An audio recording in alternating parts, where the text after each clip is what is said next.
Hello बच्चों, good morning. हम लोग अगला टॉपिक स्टार्ट करने जा रहे हैं। हम लोग देखेंगे temperature dependency on the resistance and resistivity. ठीक है ना।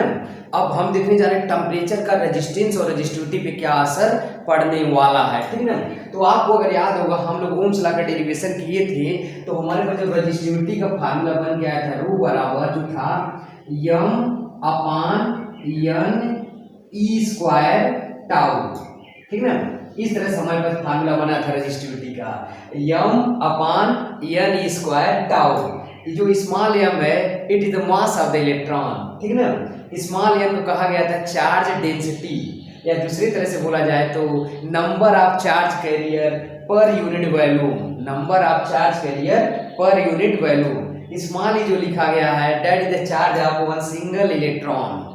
एंड जो टाउ रिप्रेजेंट किया गया, that is the relaxation time, that is the time between two successive collisions. ठीक ना। तो एक बार भी आप सोचिए, अगर सपोज दैट आप टेम्परेचर बढ़ा रहे हैं, क्या करें, टेम्परेचर बढ़ा रहे हैं। ठीक ना। जब आप टेम्परेचर बढ़ाएंगे तो जो इलेक्ट्रॉन या जो इलेक्ट्रॉन्स हैं या आयंस हैं, उनका स्पीड बढ़ जाएगा, है ना। स्पीड बढ़ जाएगा। जो ड्रिफ्ट वेलोसिटी है टेम्परेचर बढ़ाने से क्या होगा, बढ़ेगा। ठीक है। तो जो उनका कोलिजन होगा, स्पीड बढ़ चुकी है, जो कोलिजन होगा जल्दी जल्दी टक्कर होगा। ये बात आप समझिए। जैसे एक पार्टिकल यहाँ, एक पार्टिकल यहाँ, स्पीड बढ़ चुकी, जल्दी टक्कर हो जाएगा। स्पीड कम है, धीरे धीरे आके टक्कर होगा। ये बात समझिए, है नहीं। तो ये जो टाउ है ना, इस पे असर पड़ेगा। जब आप टेम्परेचर बढ़ाएंगे तो रिलैक्सेशन टाइम क्या होगा, घट जाएगा, जल्दी से टक्कर होगा। तो आपका जो टाउ है ना, ये डिक्रीज कर गया है। ठीक ना। आपने टेम्परेचर बढ़ाया, टेम्परेचर बढ़ाने से टाउ डिक्रीज कर गया। अब इसमें देखिए, यह क्या, number of charge carrier per unit volume. ये मटेरियल की प्रॉपर्टी होती है। अगर आप मेटल की बात करें तो एन का वैल्यू आप कह सकते हैं नियरली फिक्स है। नॉर्मल टेम्परेचर से आप एन को बढ़ा नहीं सकते हैं। ठीक है ना। तो ये वाली भी चीज फिक्स है, ये भी फिक्स है, ये भी फिक्स है। यानी कि जो रो है ना, रेजिस्टिविटी टाउ से इनवर्सली लिंक्ड है ना ये। तो अगर ये घट गया तो ये बढ़ गया, है ना ये। यानी कि जो आपका रो है इंक्रीज कर जाएगा, है ना ये। यानी कि हम अगर टेम्परेचर बढ़ा दें तो रिलैक्सेशन टाइम घटा और रेजिस्टिविटी बढ़ गया। रेजिस्टिविटी बढ़ गया तो आप ही सोचिए कंडक्टिविटी क्या होता है, इसी का उल्टा था, तो कंडक्टिविटी घट जाएगा। और कंडक्टेंस हम बात किए, याद होगा आपको जी, कंडक्टेंस भी घट जाएगा। यानी कि material is not going to work very properly, इसका कंडक्टिविटी एंड कंडक्टेंस डिक्रीज कर गया है। ठीक है। तो ये पूरी फिनोमेना के बारे में हमको लाइन बाय लाइन पढ़ना है। ठीक है। तो आइए देखते हैं। ठीक है ना। तो पहला लाइन ये लिखा गया है, the resistivity of metallic conductor. हमने क्या लिया, मेटलिक कंडक्टर लिया। ठीक है। बोला जा रहा है nearly increases, nearly increases with increasing temperature, with increasing temperature resistivity of metallic conductor nearly increases। ये nearly क्यों आया, ये आपको अभी समझ में आ जाएगा। ठीक है। nearly increases with increasing temperature। जब टेम्परेचर बढ़ाया तो रेजिस्टिविटी नियरली इंक्रीज कर रही है। ठीक है ना। ऐसा क्यों हुआ, ऐसा क्यों हुआ, क्यों हुआ, जिसके बारे में अगला लाइन देखेंगे। This is because with the increase in temperature, with the increase in temperature, जब आपने टेम्परेचर बढ़ाया, ठीक है, the ions of the conductors vibrate with greater amplitude। जो आयंस थे, ठीक है, कंडक्टर को ग्रेटर एम्पलीट्यूड से वाइब्रेट करना स्टार्ट किए। ठीक है। उनको वाइब्रेशन तेज हो गया and collision between electrons and ion became more frequent. और कोलिजन जो था आयंस और इलेक्ट्रॉन के बीच मोर फ्रीक्वेंट हो गया, बहुत जल्दी जल्दी उनके बीच में जो आयंस है, इलेक्ट्रॉन है, उनके बीच में टक्कर बहुत जल्दी जल्दी होने लगा, मोर फ्रीक्वेंट हो गया। ठीक है। इससे होगा क्या, आपका रेजिस्टिविटी बढ़ जाएगी टेम्परेचर बढ़ाने से। ठीक है। अब देखिए अगला चीज हमने लिखा है, इसका एक फार्मूला लिखना चाहते हैं, अप्रॉक्सीमेट फार्मूला। तो लिखा गया है over a small temperature range, over a small temperature range up to 100 degree Celsius. अगर टेम्परेचर का जो रेंज है, हम जो टेम्परेचर इंक्रीज कर रहे हैं, अगर अप टू 100 डिग्री सेल्सियस है, तो आप कह सकते हैं रेजिस्टिविटी ऑफ द मेटल, जो मेटल का रेजिस्टिविटी होगा, कैन बी रिप्रेजेंटेड अप्रॉक्सीमेटली, ध्यान दीजिएगा, approximately by the equation rho final यानी resistivity final equal to resistivity i initial bracket में 1 plus alpha temperature final minus temperature initial. ये हमारे पास एक अप्रोक्सीमेट फार्मूला है कि कैसे आप टेम्परेचर बढ़ाने से रेजिस्टिविटी में कैसे असर पड़ रहा है, लेकिन ये फार्मूला कुछ अजम्पशन के साथ है। Up to 100 degree Celsius it is approximate formula. समझ रहे हैं? अगर टेम्परेचर का जो वेरिएशन है, चेंज है 100 डिग्री की पास है, तब ये फार्मूला आप लगा सकते हैं। बोर्ड के हिसाब से 12th लेवल पे तो हमेशा ही लग जाएगा, क्योंकि हमारे लेवल पे यही है। लेकिन अगर आप जेई नीट ये सब की बात करें एडवांस की ना, तो उसमें उसका हम डेरिवेशन करेंगे और आपको बताएंगे कौन सा फार्मूला आपको कैसे लगाना है, ठीक ना। हमारे लिए तो यही है अभी के लिए, ठीक है। इसमें अप्रोक्सीमेशन लिया गया, तो rho final equal to rho initial bracket में 1 plus alpha temperature final minus temperature initial. अब एक एक वर्ड समझते हैं इसमें है क्या, हर एक चीजें है क्या। देखिए जो टी आई है उसको बोला जाता है इनिशियल टेम्परेचर। क्या बोला जाता है? इनिशियल टेम्परेचर और रेफरेंस टेम्परेचर। टी आई जो आपने लिखा उसको हम लोग बोलेंगे इनिशियल टेम्परेचर और रेफरेंस टेम्परेचर। ऑफन टेकन है 0 डिग्री सेल्सियस और 20 डिग्री सेल्सियस। अदरवाइज जो क्वेश्चन में पता ही चल जाएगा कितना इनिशियल टेम्परेचर है, ठीक है। अगला जो लिखा गया टी एफ मतलब फाइनल टेम्परेचर, जो यहाँ पर टी एफ लिखा आपने फाइनल टेम्परेचर, जो कि ग्रेटर देन और इक्वल टू ग्रेटर देन और लेस देन हो सकता है इनिशियल टेम्परेचर के, है ना। ये इनिशियल टेम्परेचर से ज्यादा भी हो सकता है अगर आप हीटिंग करेंगे, इनिशियल टेम्परेचर से कम भी हो सकता है अगर आप कूलिंग करेंगे, है ना। ये तो वही वाली बात है। अब देखिए जो रो आई लिखे हैं ये क्या, resistivity at the reference temperature और इनिशियल टेम्परेचर। ये जो रेजिस्टिविटी है किस टेम्परेचर पे? इनिशियल टेम्परेचर पे है। रो आई टी आई वाले टेम्परेचर पे रेजिस्टिविटी है, ठीक ना। अब रो एफ मतलब क्या, resistivity at the final temperature, यानी कौन सी रेजिस्टिविटी है? Final resistivity, final resistivity at the final temperature, ठीक ना। अब देखिए अल्फा, अल्फा ही सबसे मोस्ट इंपॉर्टेंट थिंग्स है इस फार्मूले में। अल्फा को अच्छे से समझना है। अल्फा का जो नाम है इसको बोलेंगे टेम्परेचर कोफिशिएंट ऑफ रेजिस्टिविटी। क्या बोलेंगे? टेम्परेचर कोफिशिएंट ऑफ रेजिस्टिविटी, ठीक ना। अब देखिए जो अल्फा का यूनिट होता है आप यूनिट डायमेंशन से निकाल सकते हैं। ये वाली चीज अगर कैंसिल आउट करें तो डायमेंशनलेस है पूरा ब्रैकेट। ये वाला जो अल्फा इनटू टेम्परेचर डायमेंशनलेस है, तो जो अल्फा का डायमेंशन आ जाएगा तो इनवर्स या केल्विन इनवर्स, इस तरह से आप लिख सकते हैं, ठीक है। हल्का से देखिएगा डायमेंशन यूनिट से आप कर सकते हैं, ठीक ना। अब देखिए अल्फा जो है, अल्फा का हमारे पास एक टेबल है, ठीक ना। ये डिफरेंट मटेरियल के लिए अलग अलग होता है, ठीक ना। तो अगर हम बात करें कंडक्टर के लिए अगर बात करें तो अल्फा का वैल्यू हमेशा पॉजिटिव होता है, ठीक ना।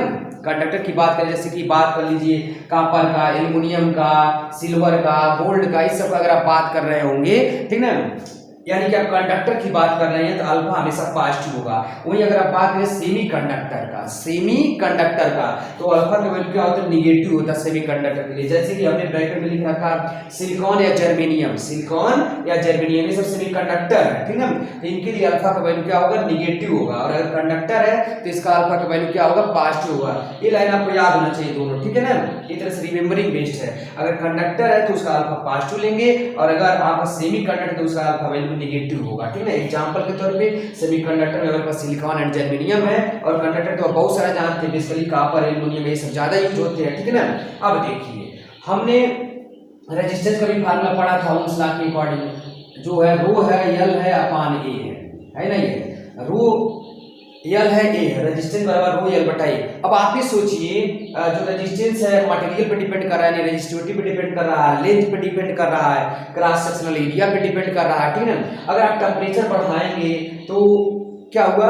टेम्परेचर बढ़ाएंगे तो रेजिस्टिविटी बढ़ा, तो क्या वायर का लेंथ नहीं बढ़ेगा क्या? टेम्परेचर बढ़ा कोई चीज हीट करे तो लेंथ बढ़ेगा, एरिया में भी चेंजेस आएंगे कि नहीं आएंगे? आएंगे। देखिए अगला चीज लिखा गया है, लेकिन हम क्या करेंगे यहाँ जंक्शन ले लेंगे, स्मॉल टेम्परेचर का चेंज कर रहे हैं। हम लोग क्या कर रहे हैं? जो टेम्परेचर में वेरिएशन कर रहे हैं बहुत स्मॉल वेरिएशन कर रहे हैं, ठीक है। तो आप देखिए आगे क्या लिखा गया है, the resistance of a given conductor depends on its length and cross sectional area. वही बात है, रेजिस्टेंस कंडक्टर का बिसाइड द रेजिस्टिविटी के अलावा length and cross sectional area पे भी डिपेंड करता है, ठीक है। लिखा एज टेम्परेचर चेंजेस, जैसे टेम्परेचर अगर बदल रहा है तो length and area also changes, ठीक है। तो लेंथ और एरिया भी बदल जाएगा, length and area also changes, ठीक है।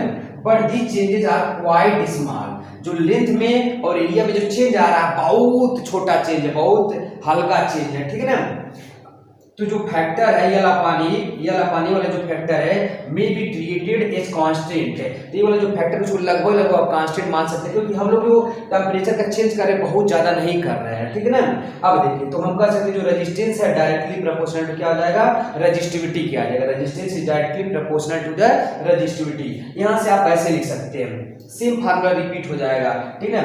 जो फाइनल रेजिस्टेंस है equal to initial resistance bracket में 1 plus alpha temperature final minus temperature initial.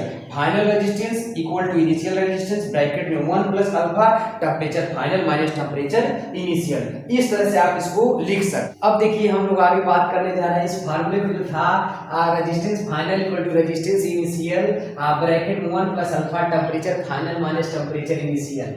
जो रेजिस्टेंस इनिशियल इसका आप ब्रैकेट में मल्टीप्लाई कर दीजिए, जिसको आप ऐसे लिख सकते हैं or initial resistance plus initial resistance alpha temperature final minus temperature initial, ठीक है ना।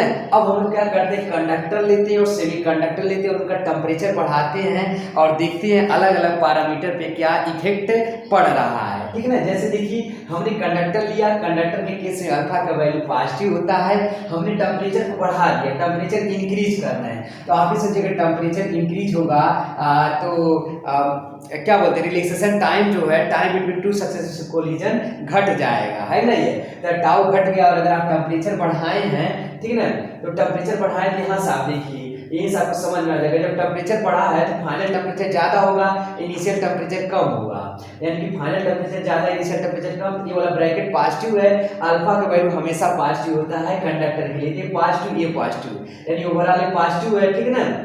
और ये रेजिस्टेंस तो कभी नेगेटिव हो ही नहीं सकता है, तो इसका भी जब इसमें मल्टीप्लाई करेंगे पूरा डाटा पॉजिटिव आएगा, है ना। ऐसा आपको नहीं लग रहा है कि इनिशियल रेजिस्टेंस में कुछ ऐड किया जा रहा हो, ये इनिशियल रेजिस्टेंस है, इस इनिशियल रेजिस्टेंस में एक टर्म ऐड कर रहे हैं और ऐसा टर्म ऐड कर रहे हैं जो कि अभी पॉजिटिव है, ठीक है ना। ये पूरा ब्रैकेट पॉजिटिव है, तो इनिशियल में कुछ जोड़ेंगे तो आप ही सोचिए रेजिस्टेंस बढ़ेगा नहीं बढ़ेगा, तो रेजिस्टेंस क्या हो गया, इंक्रीज कर जाएगा। एक बार और समझेंगे, आपने टेम्परेचर बढ़ाया यानी फाइनल टेम्परेचर ज्यादा है, इनिशियल टेम्परेचर कम है, तो फाइनल में से इनिशियल घटाएंगे तो पॉजिटिव वैल्यू आएगी, अल्फा भी पॉजिटिव है और रेजिस्टेंस तो पॉजिटिव होता ही है, यानी ओवरऑल एक ऐसा चीज है पॉजिटिव है, ये इनिशियल रेजिस्टेंस है, यानी इनिशियल रेजिस्टेंस में आप समथिंग ऐड कर रहे हैं, तो जब इनिशियल रेजिस्टेंस में समथिंग पॉजिटिव डाटा ऐड करेंगे तो आपका जो फाइनल रेजिस्टेंस आएगा क्या हो जाएगा, इंक्रीज हो जाएगा। इसका मतलब अगर आपके पास कंडक्टर है और आपने टेम्परेचर बढ़ा दिया तो उसका रेजिस्टेंस बढ़ जाएगा। सेम लॉजिक से हम कर सकते हैं रेजिस्टिविटी भी बढ़ जाएगा, है ना ये, क्योंकि रेजिस्टेंस और रेजिस्टिविटी का दोनों का फार्मूला सेम ही है ना ये, यानी कि रेजिस्टेंस बढ़ गया रेजिस्टिविटी बढ़ गया। कंडक्टेंस, क्योंकि कंडक्टेंस को हम जी से लिखेंगे, ठीक है, जो कंडक्टेंस होगा क्या हो जाएगा, घट जाएगा, क्योंकि इसी रेजिस्टेंस का उल्टा होता है, अगर रेजिस्टेंस इंक्रीज किया बढ़ा है तो कंडक्टेंस घटेगा। इसी तरह से आप अगर कंडक्टिविटी की बात करें, इसको सिग्मा से रिप्रेजेंट कर रहे हैं, जो रेजिस्टिविटी बढ़ी है तो कंडक्टिविटी क्या हो जाएगा, घट जाएगी, कंडक्टिविटी आपके पास घट जाएगी, है ना ये। जो अगर आप n की बारे में बात करें, ठीक है, n क्या था, charge density, number of charge carrier per unit volume, n जो रहेगा आपके पास रिमेन सेम रहेगा, n में कोई असर नहीं आएगा, बिकॉज एक कंडक्टर है, कंडक्टर में जितना इलेक्ट्रॉन को फ्री होना होता है वो पहले ही से रहते हैं। अब नॉर्मल टेम्परेचर बहुत 150 डिग्री बढ़ाने से और ज़्यादा इलेक्ट्रॉन फ्री नहीं होंगे, उसके लिए आपको न्यूक्लियर फिजिक्स की तरफ मूव करना पड़ेगा, समझ रहे हैं, यानी कि नॉर्मल टेम्परेचर से n पे कोई भी असर नहीं आने वाला है। अगर आप सेमीकंडक्टर के बारे में बात करें तो सेमीकंडक्टर का अल्फा का वैल्यू नेगेटिव होता है। सेमीकंडक्टर का हमने आपको एग्जांपल भी बताया, सिलिकॉन और जर्मेनियम, याद रखिए, ठीक है ना। अब आइए बात करते हैं, आपने टेम्परेचर बढ़ा दिया, टेम्परेचर बढ़ाएंगे तो रिलैक्सेशन टाइम तो घटेगा ही घटेगा, है ना। टेम्परेचर बढ़ाएंगे तो कोलिजन जल्दी जल्दी होगा और कोलिजन जल्दी जल्दी हो जाएगा, तो जो दो कोलिजन के बीच का टक्कर का जो समय है वो तो घट ही जाएगा, है कि नहीं है। आपने टेम्परेचर बढ़ाया यानी final temperature minus initial temperature positive data है ना ये। टेम्परेचर बढ़ाया यानी फाइनल टेम्परेचर ज्यादा है, इनिशियली टेम्परेचर कम था, तो पॉजिटिव डाटा है, बट अल्फा की वैल्यू नेगेटिव होती है सेमीकंडक्टर के लिए, ये नेगेटिव वैल्यू है पॉजिटिव वैल्यू है, मल्टीप्लाई करके नेगेटिव ही आएगा, यानी ये भी तो पॉजिटिव होता है, ओवरऑल नेगेटिव आ जाएगा, है ना ये। यानी ऐसा नहीं लग रहा आपको इनिशियल रेजिस्टेंस में से कुछ सब्ट्रैक्ट कर रहे हो, क्योंकि पूरा का पूरा डाटा नेगेटिव आ चुका है, because of alpha is the negative, है ना। पूरा डाटा नेगेटिव है और इनिशियल रेजिस्टेंस में से कुछ सब्ट्रैक्ट करे, घटा रहे, यानी कि जो रेजिस्टेंस हो जाएगा फाइनल वाला क्या हो जाएगा, घट जाएगा, कम हो जाएगा, रेजिस्टेंस क्या हो गया, कम हो गया, क्योंकि ये पूरा डाटा नेगेटिव आ रहा है। है। तो रेजिस्टेंस घट गया, सेम लॉजिक से रेजिस्टिविटी घट जाएगा, है ना। ये अब ये घट गया तो कंडक्टेंस बढ़ जाएगा, कंडक्टिविटी भी आपके पास क्या हो जाएगी, कंडक्टिविटी भी बढ़ जाएगी, कंडक्टिविटी आपके पास बढ़ जाएगी। और टेम्परेचर बढ़ाएं तो यन पे असर आएगा, यन क्या हो जाएगा आपके पास, इंक्रीज करेगा, ठीक है। क्यों इंक्रीज करेगा बता रहे हैं।